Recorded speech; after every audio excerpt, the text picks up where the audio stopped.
ఈ నెల 2 నుంచి 12 కార్తీక మాసం అంతా కూడా రేపు నెల 20వ తారీఖు గురువారం వరకు కూడా కొనసాగుతుంది.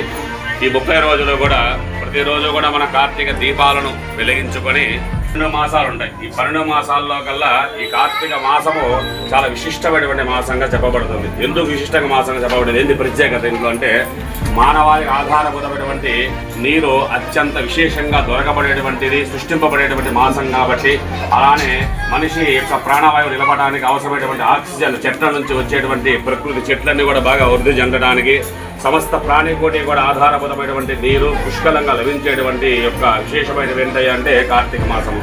ప్రకృతి అంతా కూడా సస్యశ్యామలంగా ఉంటుంది. అలానే దైవపరంగా చెప్పాలంటే శివకేశవులు ఇద్దరికి కూడా, శివకేశవులు ఇరువురు కూడా సృష్టికి మూలకారకులు. వాళ్ళు ప్రతి మనిషికి 2 కళ్ళు.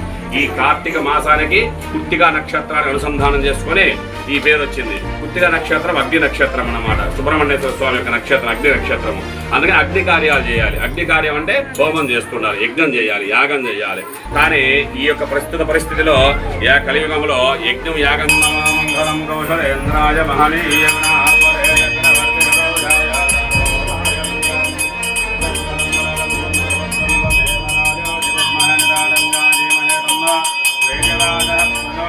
మహాదేవ గో శంకర ఆచంద్రార్థం సౌభాగ్యవదే ఫలసిద్ధిరస్తు.